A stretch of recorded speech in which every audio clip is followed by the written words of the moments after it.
Nobody saw this coming. Watch a 100-year-old machine gun get a deadly second life on the Ukrainian front line. How a decommissioned Swedish IFV is pulling off miracle rescues, and stick around until the very end. An American Marine drops the brutal truth about the war in Ukraine. This machine gun was designed in 1918. The American Army has tried to replace it 3 times. 3 times they failed. And recently, they stopped trying altogether. Why? Because Ukrainian operators discovered something about this weapon that nobody expected. Something that doesn't just explain why it's still relevant. It explains why it might be the most important machine gun of the next 100 years. Stay until the end to see how this 100-year-old relic became a high-tech Terminator in the hands of Ukrainian soldiers. Holy crap! This thing has nearly 200 parts.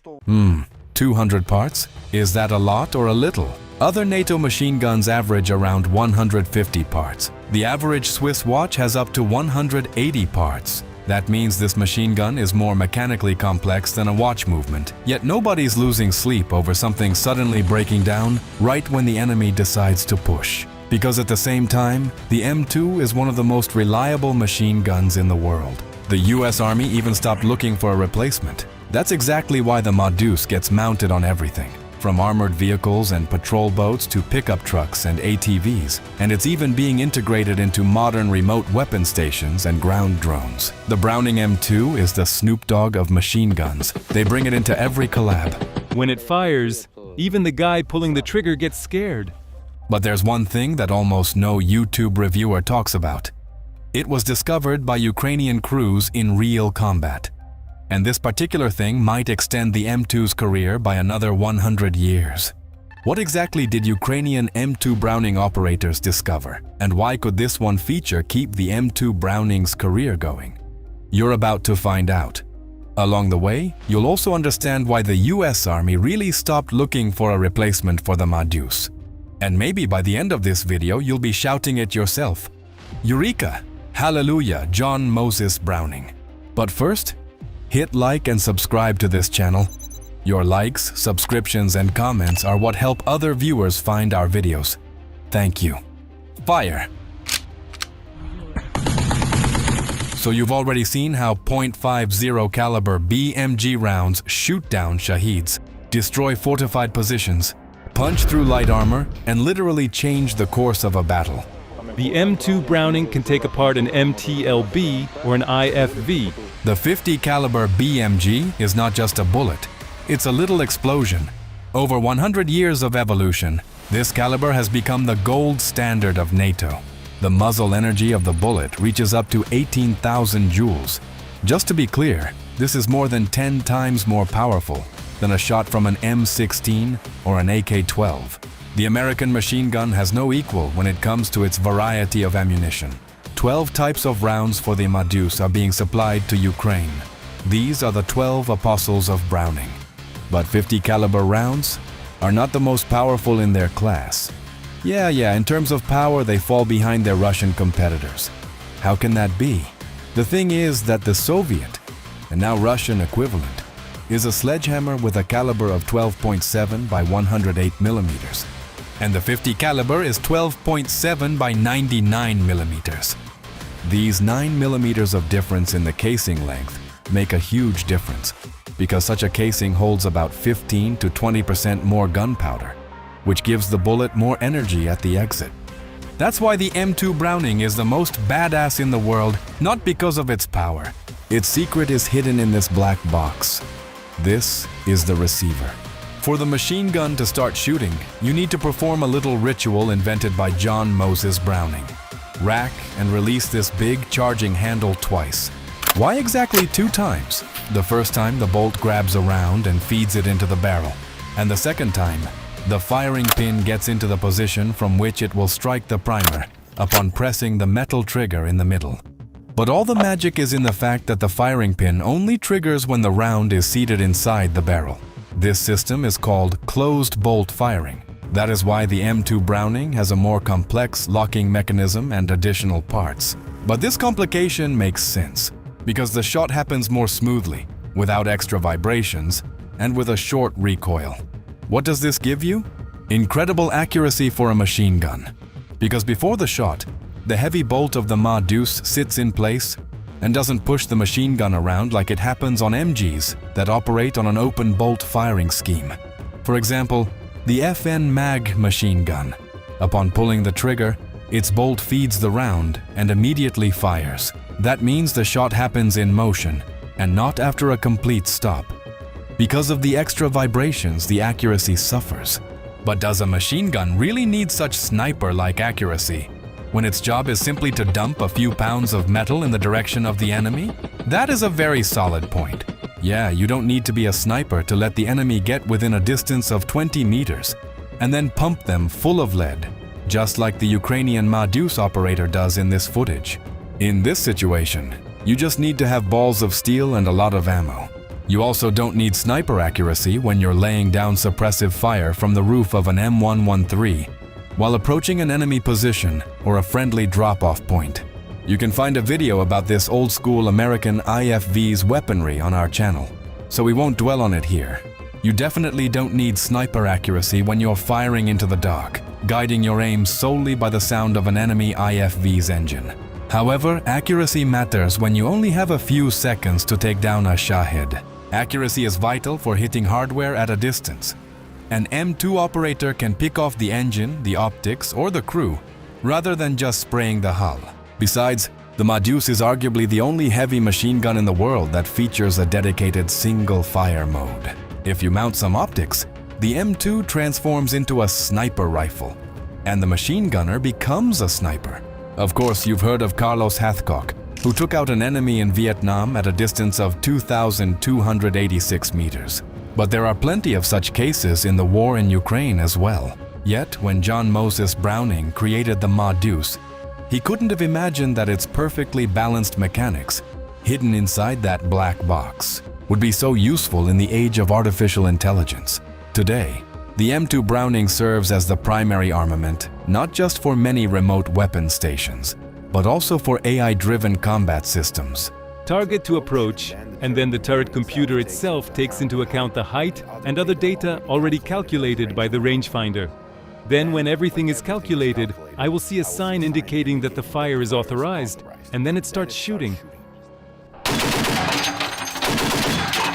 Ukrainians have discovered that AI works perfectly with the M2 Browning, and this is changing the very concept of the machine gun. What was once just an accurate heavy weapon is turning into a high-precision instrument today.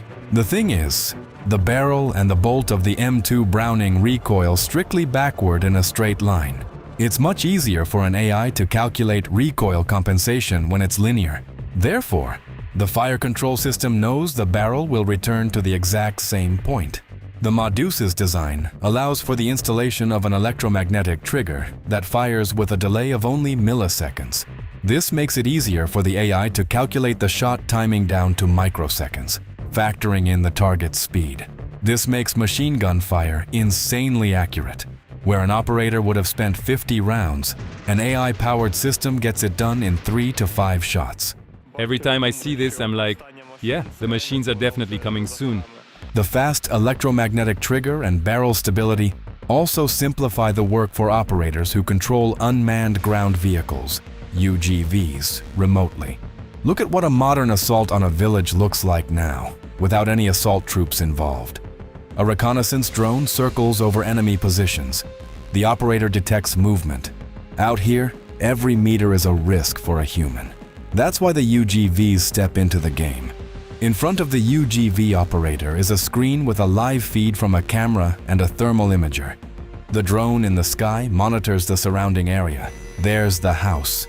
A Russian infantryman tried to play a game of The Quick or the Dead, but the Ma-Deuce shortens that title to just The Dead. Game over. And here's the thing. The American Army has tried more than once to replace the Browning M2 heavy machine gun. One of those options was the XM806 lightweight 50 caliber machine gun. The idea was simple: make the same machine gun, but lighter and more modern. However, it turned out that surpassing John Moses Browning is impossible, because that balance of complexity and reliability that the Ma-Deuce has is like the laws of the universe. If you remove or add something, the system collapses. So, it was decided to spend money on things that actually simplify the machine gunner's job. M2A1 machine guns are already in the fight in Ukraine alongside Ma-Deuces from the World War II era. We might tell you about them in one of our upcoming videos. So, check if you've subscribed to our channel so you don't miss that episode. But for now, here is what is known about it. At the time of making this video, first, on the M2A1 version, the barrel can be swapped in a matter of seconds using a special carrying handle, which is critical in combat. Second, the headspace, the gap between the bolt and the breech of the barrel, was made fixed, because setting it on the old M2s requires specialized gauges and high operator qualification.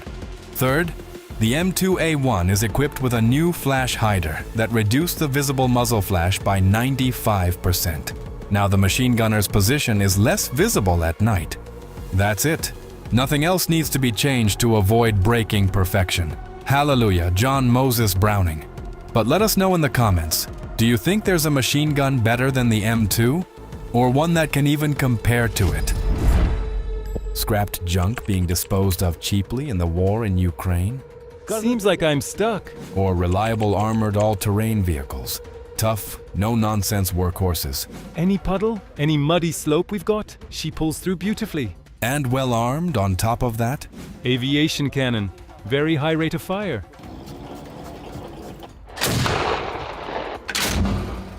And easy to learn too? The guys pick it up really fast, literally sit down and drive. So what are the odds for this old iron in modern combat? It only fires from a static position, because on the move, it has no stabilizer, it's useless. How did Swedish PBV-302 armored vehicles from the Cold War era get their very first combat baptism in the 21st century, already well into retirement? This vehicle is a 64 build. And how useful, despite their age, have they actually proven to Ukrainian forces? So what do we usually picture when we hear Swedish weapons? Reliable? No-fuss Gripen? Fighter jets? Sniper self-propelled howitzers like the Archer? State-of-the-art CV-90 IFVs? Sure, absolutely. But Swedish weapons, like anyone else's, weren't always quite this cutting edge. At first glance, this is the ugly duckling, a textbook example of Western Cold War armor. If this design looks a little strange to you too, hit like, but make sure you watch the story all the way through, and you'll understand exactly why it looks the way it does. Does it remind you of another very well-known vehicle? Of course it does. The legendary American APC, the M113. So are they related? No, just the same age.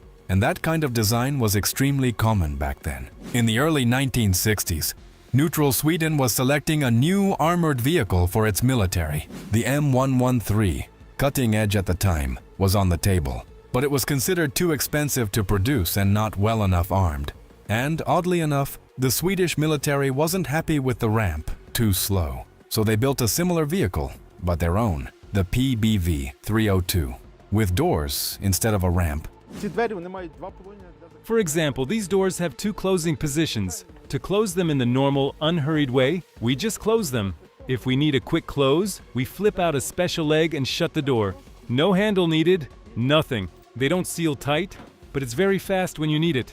From 1966 to 1971, the Swedish defense industry produced around 6,500 of these vehicles.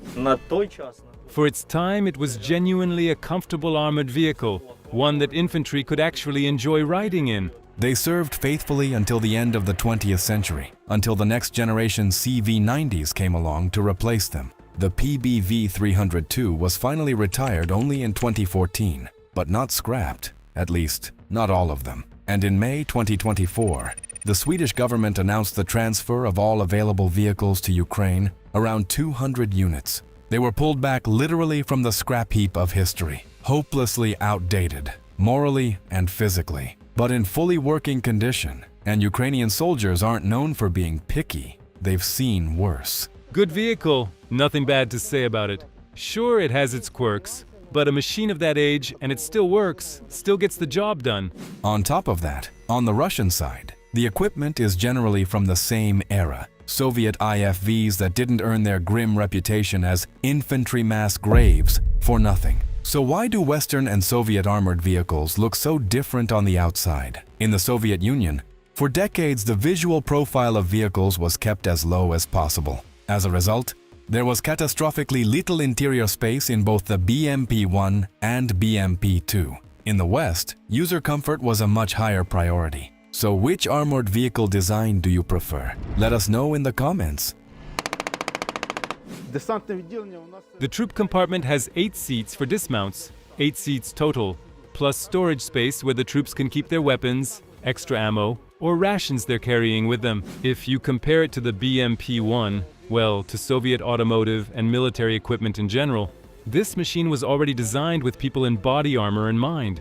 You can see what the troop compartment looks like. I mean, at my height, when I think back to how I used to fold myself into that BMP, it was pretty rough.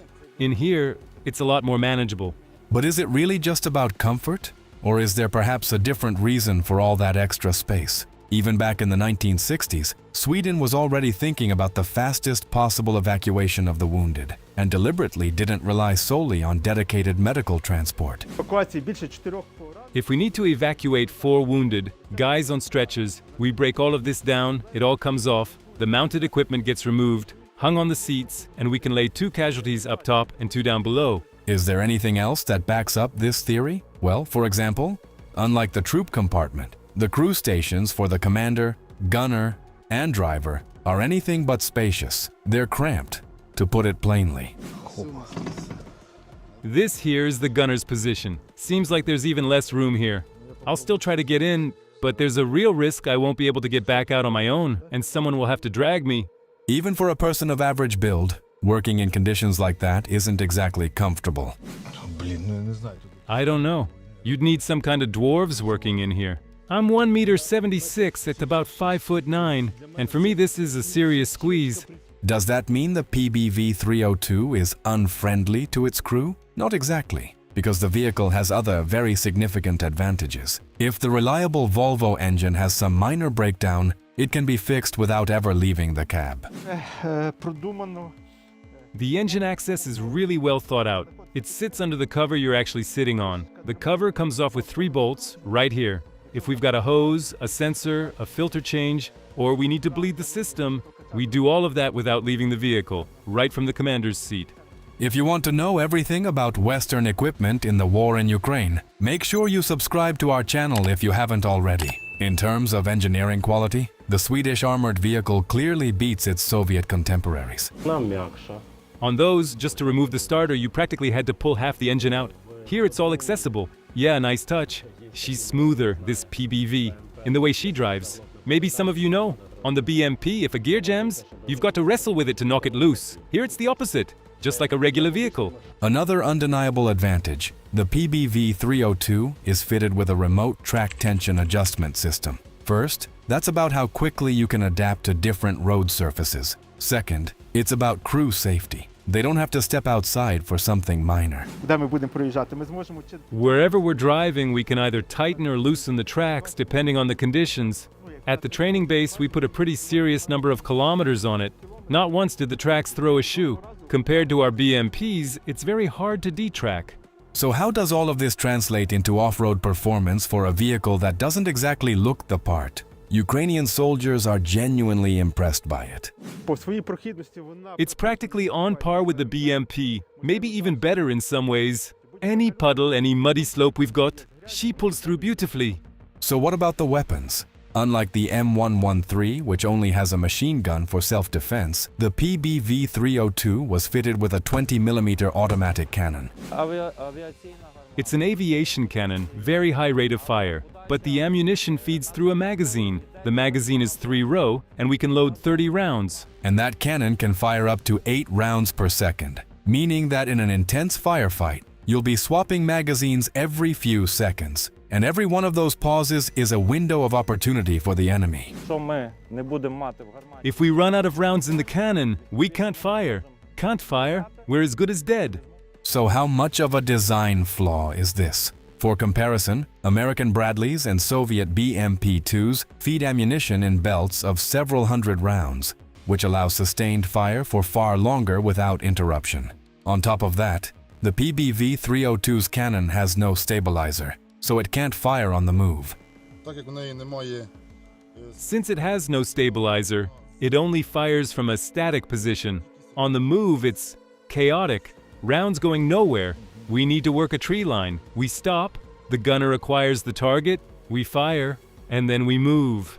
Back in the 1960s, the PBV-302 was adopted specifically as an infantry fighting vehicle. But by modern standards, its firepower can be described as limited, and that's putting it generously. That said, beyond ground targets, this cannon can also engage aerial threats. There's also a separate sight for engaging aerial targets. It's mounted here on the turret. We can fire on low-flying targets up to 2 kilometers, about 1.2 miles away. But I have to be up on top of the turret to do it, and search for targets myself. In practice, though, that function isn't unique to this vehicle. Plenty of other armored vehicles nominally have it too. But given the primitive sighting equipment, in reality they'd have a hard time hitting anything other than a helicopter hovering in place. So can the PBV-302 really be called an IFV? Probably not. It's more of an APC, an armored all-terrain carrier. But how well does it actually protect its crew? Like any light armored vehicle of that era, the PBV-302 has bullet-resistant armor. And in today's environment, that's simply not enough. Though as we know, even the legendary American Abrams tank wasn't ready for modern threats. When strike drones dominate the battlefield this completely, every piece of equipment needs specialized protection. The grills, we welded those on ourselves at the repair battalion. The guys put in the work. The camo net we stretched ourselves too. They only pre-installed the anti-drone pipe frames for us. So how well does this improvised protection actually hold up? All these nets and grills make an already limited view from inside the vehicle even worse, and skilled FPV drone operators eventually find the weak spots anyway. But the armor does protect what matters most, the lives of the crew, who usually manage to get out before the vehicle is completely destroyed. So what's the bottom line? By modern standards, the PBV-302 is clearly not a frontline combat vehicle. As you can see, it's very uncomfortable for both the driver and the gunner. I don't know, these are some kind of old standards. Maybe people were smaller back then. These days you've got big, solid guys. From a safety standpoint, it's a minus because you can't be in there wearing body armor and a helmet. Yeah, it is what it is. So this APC typically handles logistics tasks instead. We use it for personnel rotations, for evacuating the wounded, the 300s. You can see for yourself, it's done much faster here. No need for all that maneuvering, stripping off body armor and so on. And in terms of mobility and armor, it runs circles around Soviet equipment. Given the vehicle's limited capabilities, is this whole thing even worth it? And does this particular piece of Swedish aid actually deserve genuine gratitude? To answer that, just look at what the Russians are trying to advance with. Civilian cars, motorcycles, horses, and yes, even donkeys. And none of that is because of some twisted fondness for extreme adventure. They are catastrophically short on armored vehicles. So any vehicle that has even some armor, some weapons, and decent off-road capability is already a serious advantage over an enemy that's literally saddling up donkeys. Can a donkey compete with an APC on the battlefield? Drop your thoughts in the comments.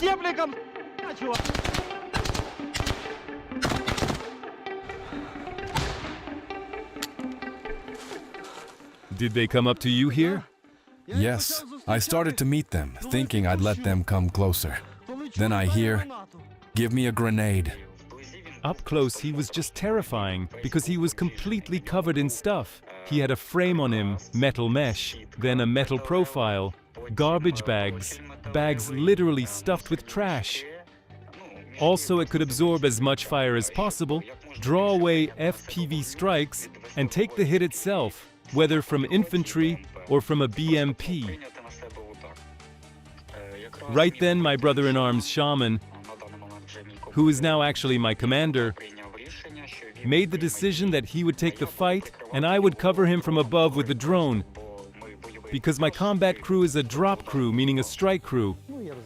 Well, I grabbed the disposable launchers then and ran to meet him, periodically running back and forth, trying to see where he was moving so I could orient myself.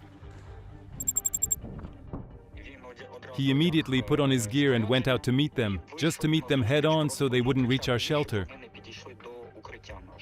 At the same time, I was preparing the drone, running out, carrying it out, and already launching to meet the enemy. There's noise everywhere, and you only see the little tank when it's basically right in front of you. And once I realized he was coming straight toward us, and nowhere else, I ran into this side trench off the main one, and waited for him there. He pulled level with me, and I saw that one side of the metal armor had already been torn apart by FPV hits, right near the turret ring.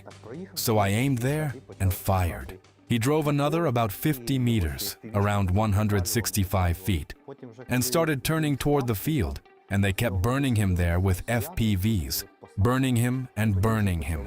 Then, when the tank stopped, the Russians dismounted from it and ran toward the tree line, and that's when the FPVs really started buzzing. I ran into the dugout, grabbed a box of grenades, brought out extra ammunition, and took up a defensive position. So you wanted to drop on them, try to drop a payload on them, but in a way that wouldn't hit Shaman with fragments too? Yes, exactly. Because they came up, not going to lie, about 15 meters, maybe 20 meters, roughly 50 to 65 feet from the dugout max. We clearly heard that they were already gathering, preparing grenades. They knew where they were going. Maybe they didn't know there were pilots here, but they knew there was a shelter and that we were sitting there, that we were there. I wanted to catch them by surprise. I thought I'd let them get closer. When they came up, there were pretty thick bushes there. I heard one of them say, "Give me a grenade." They must have seen our trench. I thought, well, now they'll either start throwing them in, so it's time to open fire. I opened fire through the bushes, and one of them screamed.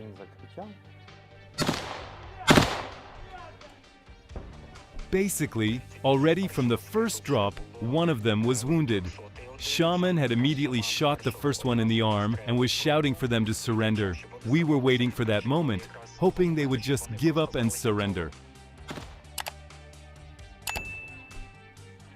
Surrender! Come out into the field. But they didn't want to. They started firing back intensely at the guys. So I worked with the drop. I wounded the second one. The third saw that the first one had been shot in the arm and threw down his weapon. The second one was left with shattered legs. The third immediately ran off. Plus, the battalion commander turned our FPVs toward them, and they started hammering them. They started stretching out, trying to get away.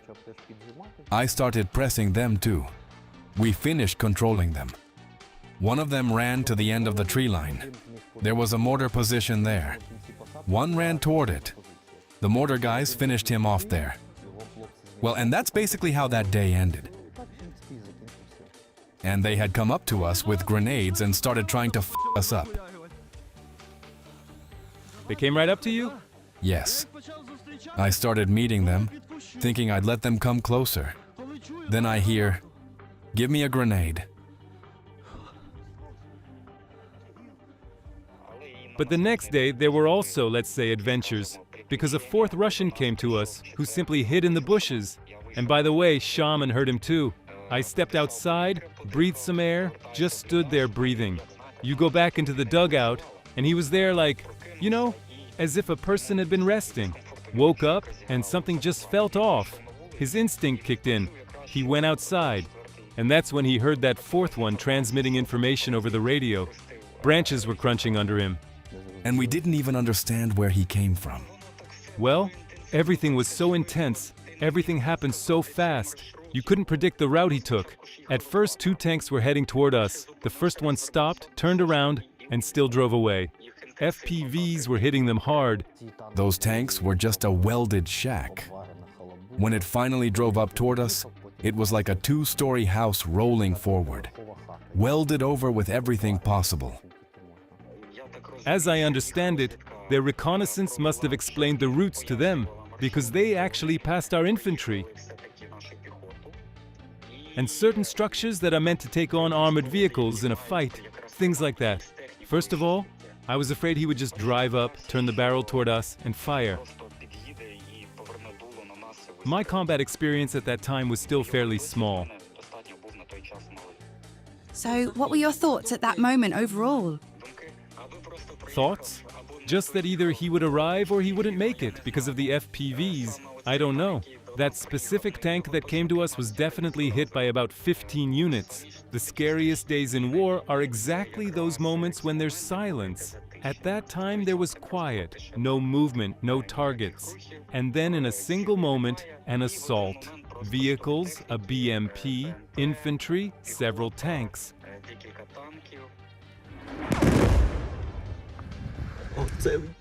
And while they were driving toward us, we destroyed some of their equipment. Well, our FPV pilots did. Some of the vehicles, I think one BMP turned around and ran. Another one got stuck in the mud. And it was also taken apart by FPVs. It was good that we got into that kind of connection together, supporting each other, explaining the situation to each other. He worked perfectly.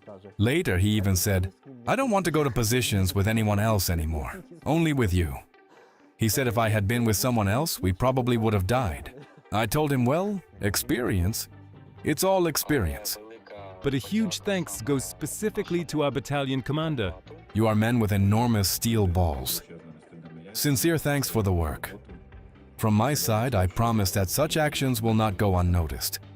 Because at that moment he took over control, I remember, and started giving commands specifically to cover us, to help us, and that continued until the very end. We are home again, on the sticky, cold, gray Donbass. The mission is simple. Roll into the tree line, hit them, and come back. Same route as before. The Strv-122 lurches off the dirt road and crashes into the tree line like a bear showing up uninvited to a rabbit party. Hard stop. The Russians' last hope? That they hadn't been spotted. But no. The Strv-122 commander has eyes on them. The turret swings their way. Trees snap like matchsticks. Boom! The blast wave throws trees, dirt, and debris in every direction. It looks like the kind of place where, even years from now, you'll be able to tell exactly what happened here. Boom! Could anyone possibly survive that? 11 rounds. What do you think yourself, man? Looking into this guy's eyes is like staring down the barrel of an Strv-122 the moment it fires. His crew does this job several times a day, and every single time it's an insanely close distance. Every single time, the same route, and anyone with steel nerves and an RPG in their hands could end it right there. Is that really how tanks are supposed to fight? And here's the thing.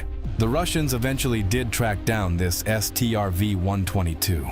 Why did the Ukrainians keep using the same route and pulling up right to the edge of Russian positions? Why risk a rare, nearly exclusive to this war asset like the Strv-122 when there are drones, artillery, or CV-90 IFVs, which also fight in this unit, that could do the job?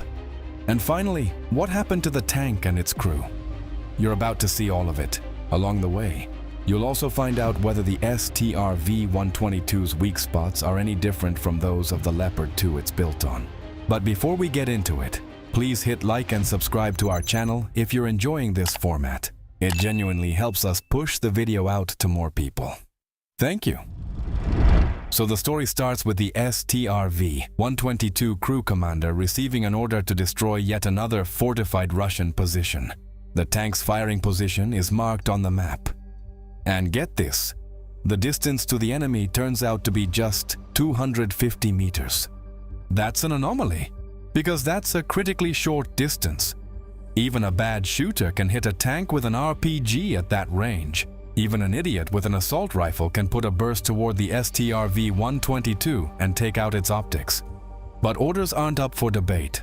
The Strv-122 commander's job is to figure out the approach route to the firing position and the withdrawal route after the mission is done. He could do that off a map, but instead, the tank commander decides to walk the route on foot first. And why would he do that? First, a map and UAV recon footage don't give you the full picture of actual ground conditions and small obstacles that can be fatal for a heavy vehicle. Second, it's critical for a tank to find a spot where it can see the target, but stay as hidden as possible behind terrain features, so a Russian ATGM can't reach it. That's why even a half-meter rise in the ground matters, because at 250 meters, you're well within direct line of sight. But the third reason is the most important. The enemy could have planted anti-tank mines on the likely approach routes. A foot reconnaissance lets you visually check the track for freshly turned soil and other signs. I personally scouted everything and picked the exact spot where the tank needed to be. This guy is a serious warrior. He didn't ask command why a tank specifically had to do this job.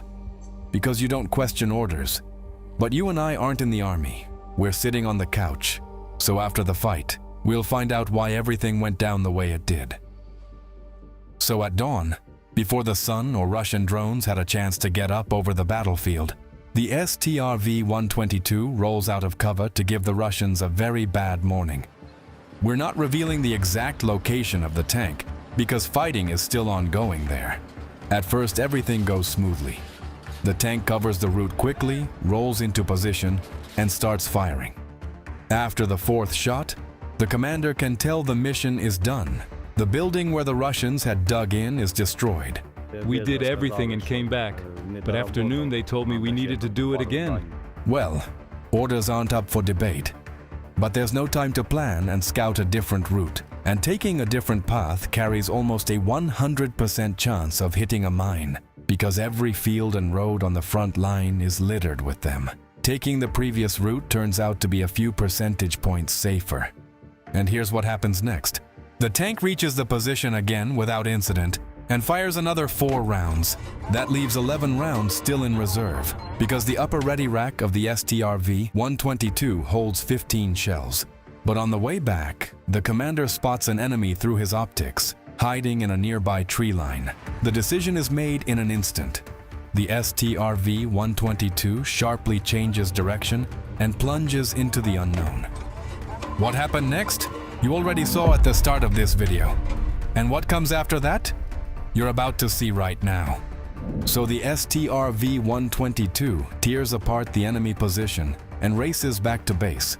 But that engagement lasted several minutes, just long enough to cost the crew the safe distance they needed. Despite the Swedish tank's high speed, a drone catches up and hits it. The tank stops, and the next drone catches up right after. The Strv-122 has an emergency escape hatch in the hull floor, located directly under the loader's position. But the crew doesn't rush to bail out, because the engine is still running. And that means there's still a chance to drive out of there. That hesitation actually saved us, because while we were figuring out what to do next, another one came in. When the drone attack finally pauses, the guys get out and make it to cover in time. But why can't a tank with a running engine actually move? Bottom line, they hit the radiators. The engine has an emergency mode, but the transmission's automatic protection kicked in and locked it up. Right. The most vulnerable spot on both the Leopard 2 and the Strv-122 built on its platform is this section here, on top of the transmission compartment. That's where 2 large ring-shaped radiators sit, with powerful fans. They cool both the engine coolant and the transmission fluid. Knock those out, and the tank isn't going anywhere. Of course, the Russians know this. So this isn't the first time a tank has been stopped by exactly this kind of damage. We actually have a video on our channel about the Leopard 2's adventures near Pokrovsk, where the tank took very similar damage. But this layout has advantages that outweigh all the downsides. The radiators are large metal structures filled with fluid. When fragments, a bullet, or even a small shaped charged jet from a drone hits them, the radiator takes the blow instead of the engine. Yes, the tank loses coolant, can overheat, and may even stop. But the engine itself and the expensive transmission stay intact. So credit where it's due. Hats off to the German engineers for that design choice. But what actually happened to this tank? The next evening I went back and got it. So let's take a look at how the Strv-122 came through the drone attack.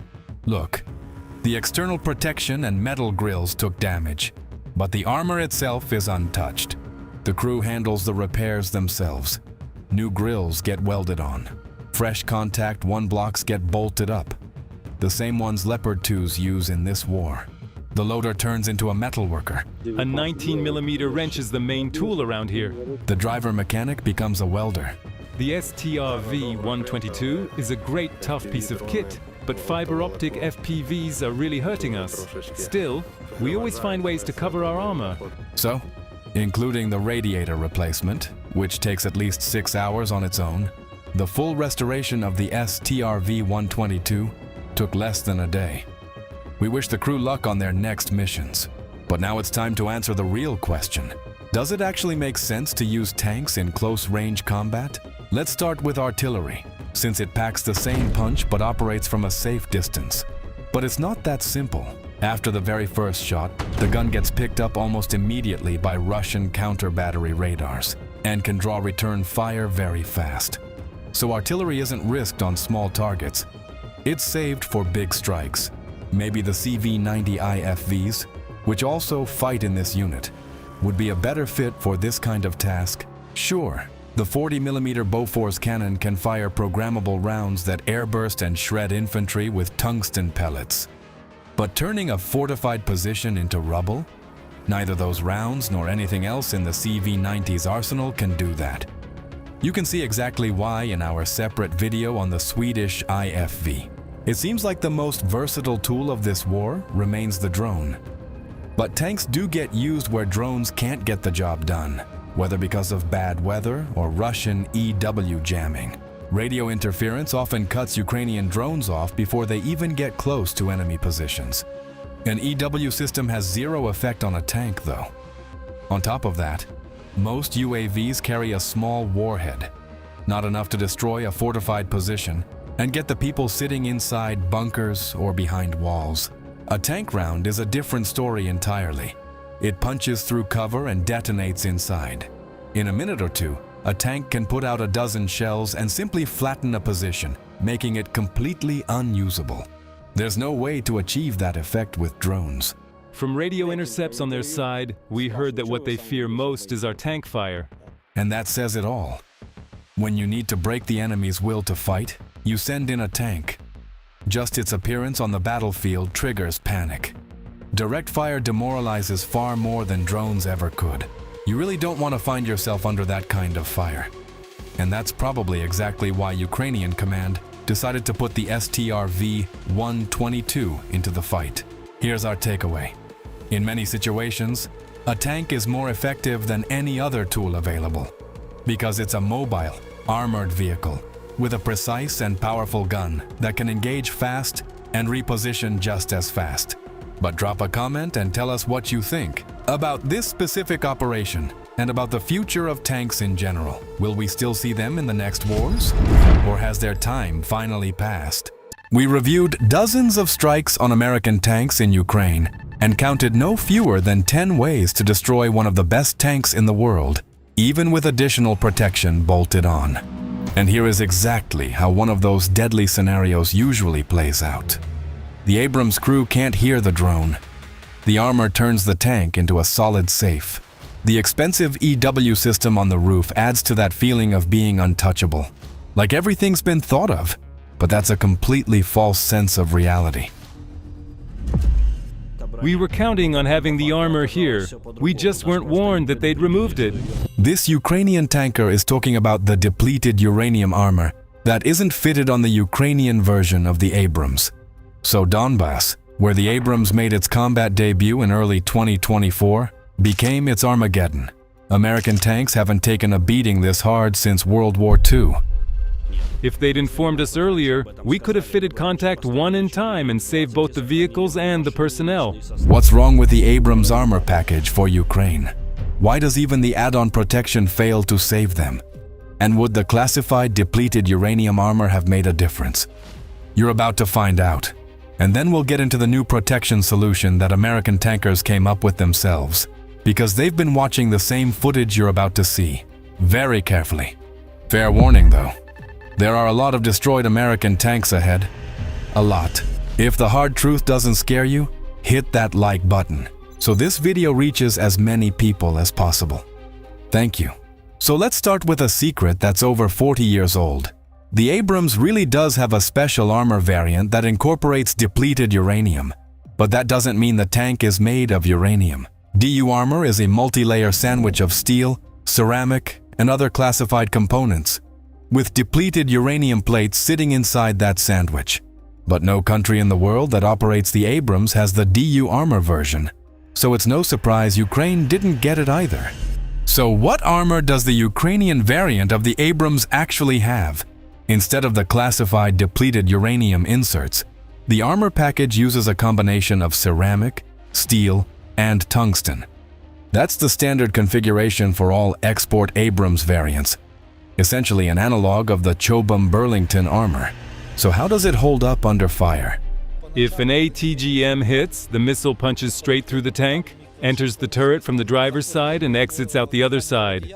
An anti-tank missile is a serious piece of hardware. The Russians claim that in this footage, a Russian T-72B3 is firing exactly that kind of missile. However, that can't be confirmed due to a rough cut in the edit. But based on the nature of the explosion, it's safe to say this is an anti-tank missile, most likely fired from an ATGM system of the Cornet type. Anti-tank missiles carry a tandem-shaped charge warhead.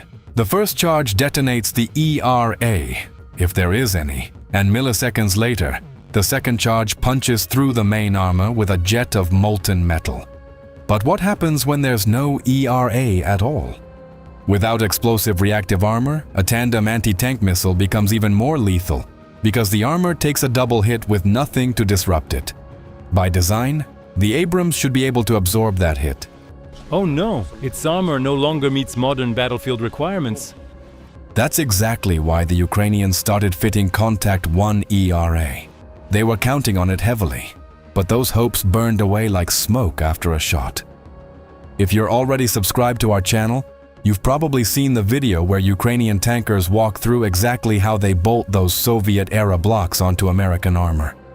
So we'll save your time and skip over that here. But if you haven't subscribed yet, do it now, so you don't miss our videos covering how Western weapons actually perform in real combat conditions. So with Contact 1 in the picture, the Abrams' battlefield survivability seemed to improve. But the Russians quickly figured out a new way to kill American tanks. Drones, the curse of this war. But a drone carries a smaller shaped charge than an ATGM. So why is it actually more dangerous than an anti-tank missile? Here's the thing. An anti-tank missile flies up to 5 kilometers along a laser beam, which means the tank has to be in the direct line of sight of the operator. Those conditions don't come up very often. On top of that, on Russian ATGMs, the gunner can't redirect the missile into the rear or the roof if the tank is facing them head-on. In other words, where the missile hits depends entirely on how the tank is positioned, and if it strikes the frontal turret armor from long range, there's a real chance the Abrams will take the hit and survive.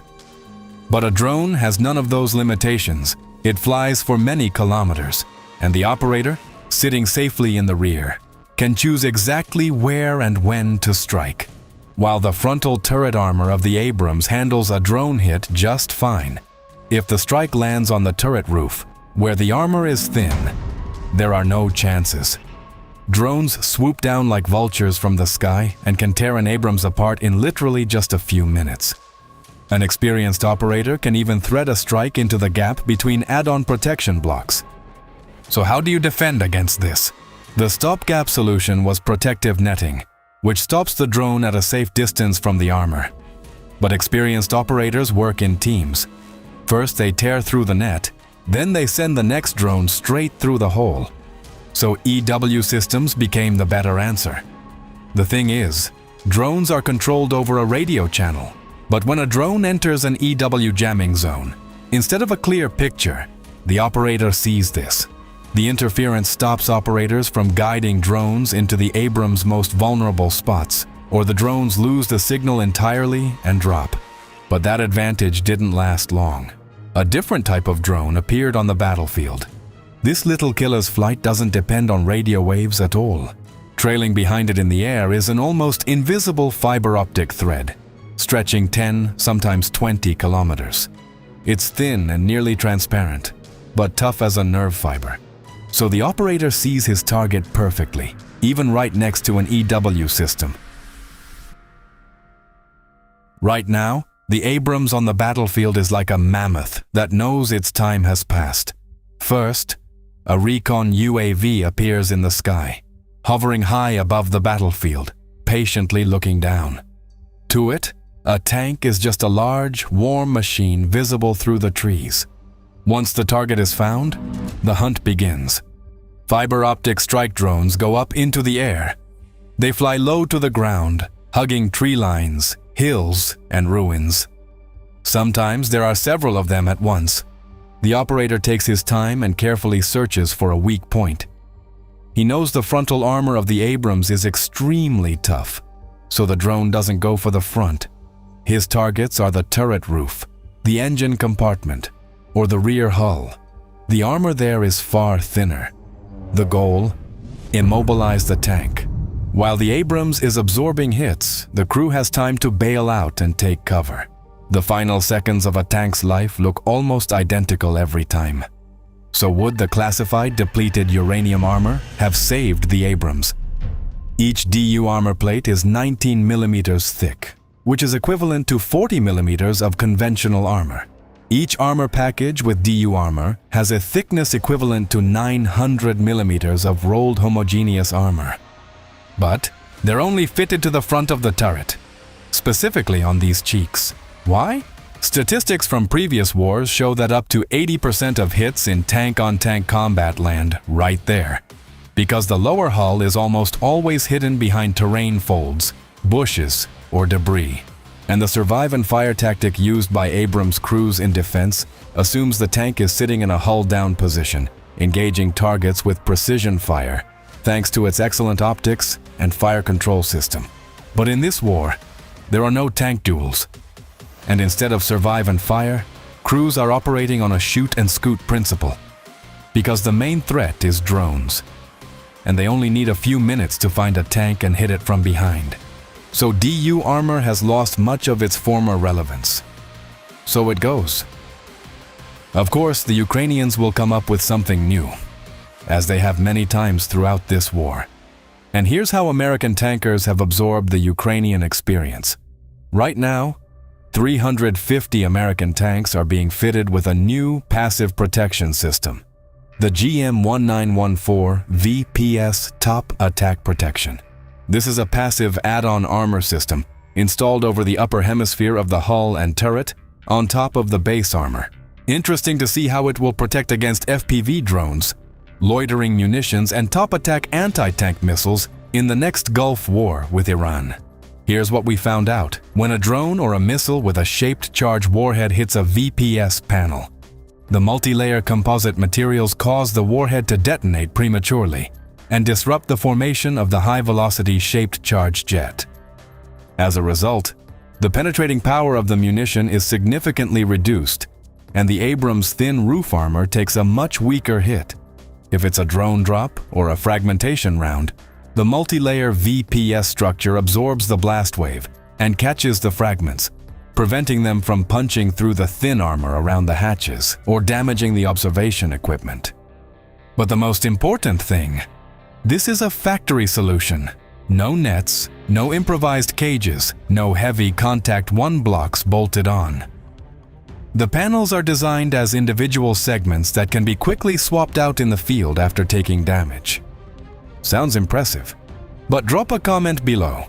Will this new VPS Top Attack Protection System make the Abrams great again and redefine its role in the war with Iran?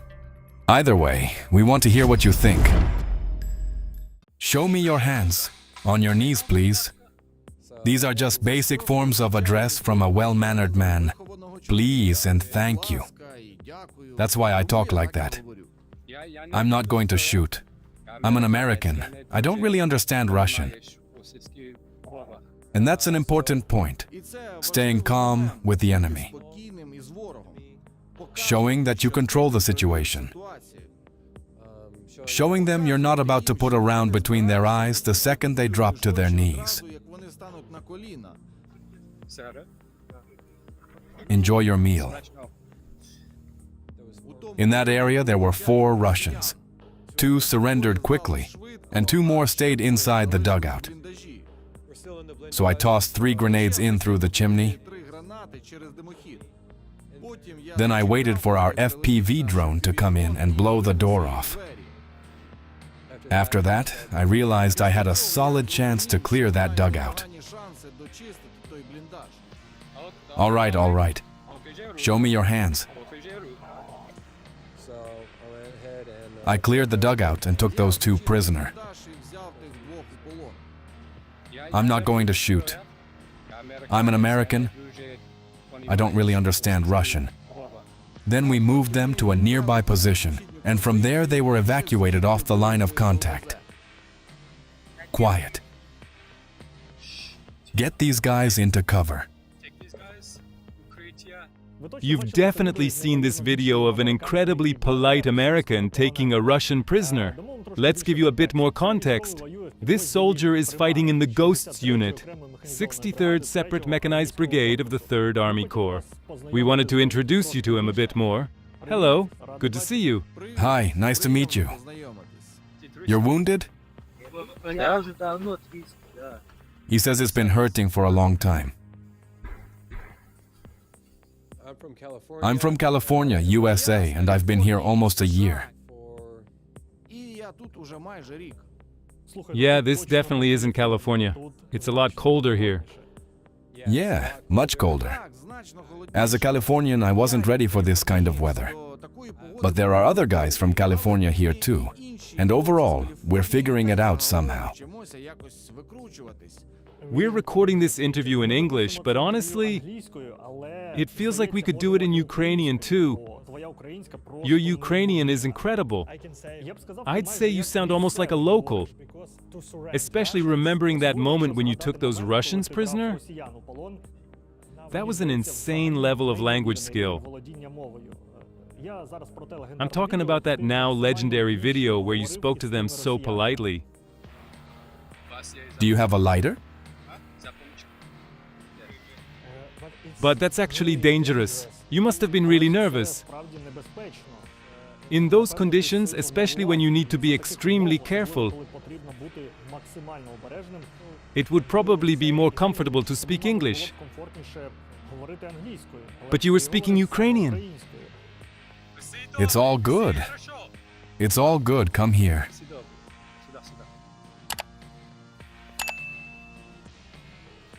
It's all good.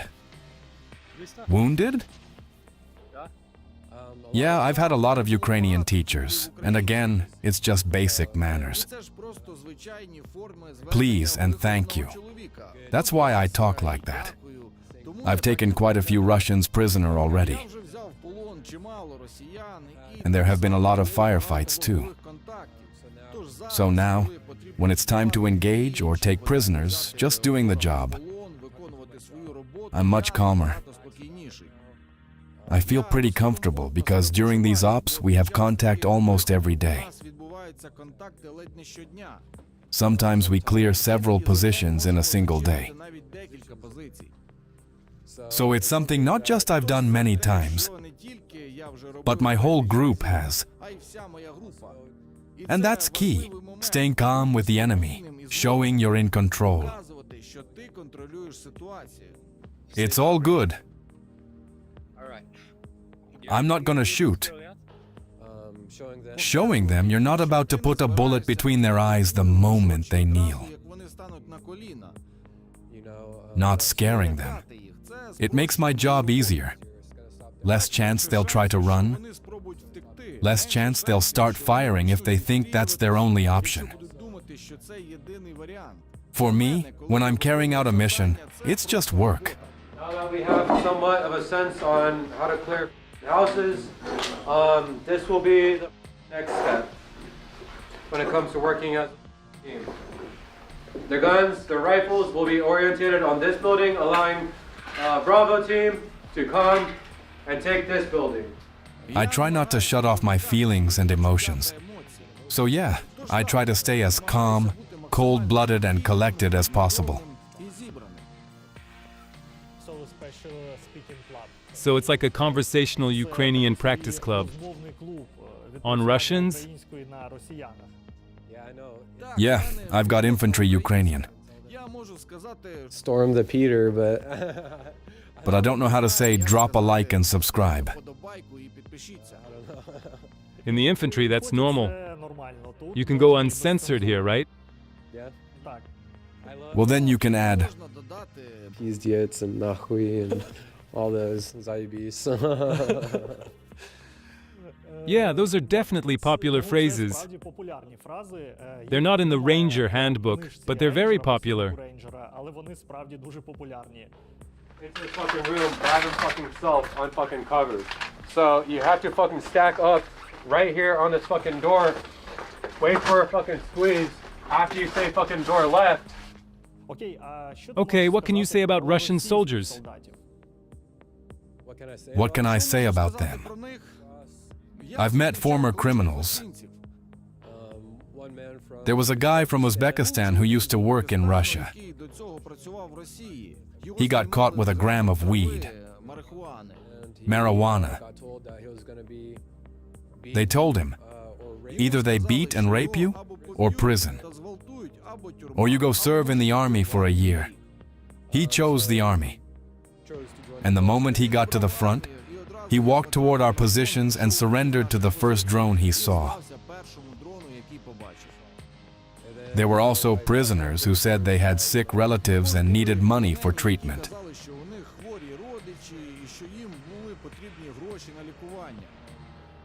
I once asked a Russian, and one guy said he's here because he loves Russia. But most of the time it's the same story. They sign a contract to make money, think it'll be easy, and then they get sent to the front with minimal gear and minimal training. Did you have prior military experience? Did you serve before this war? Yeah, I served 4 years in the US Marine Corps. The tactics I use here, I've taken some from training with the Green Berets, some from training with the Israeli Defense Forces, and of course some from the Marines. And some are tactics we picked up here in Ukraine. I try to take the best tactics from all worlds. And that's what we drill every day in my unit. Everywhere, security. Control tam, викло tam, и так, и все. Your group is called Ghosts. Can you tell us more about it? At first, the group was mostly foreigners. 3 foreigners and 1 Ukrainian from different battalions.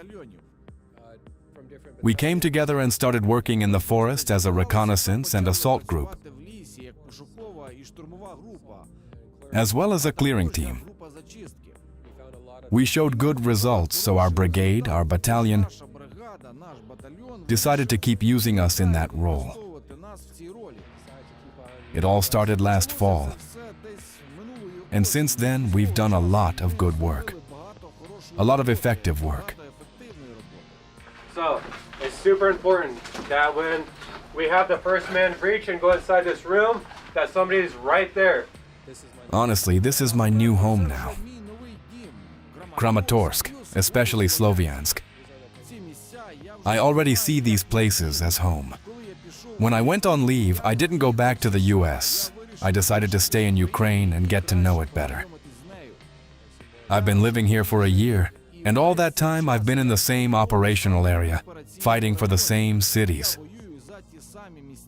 So now I see them as my home. One of my first impressions when I came here was, oh, people are probably going to be cold, maybe even harsh, not very friendly. But then, you talk for 10 minutes, and suddenly you're being invited over for borscht. That's something I really love about this country. Останній чоловік буде цей так штурмувати будинок. Добре? Заєбісь.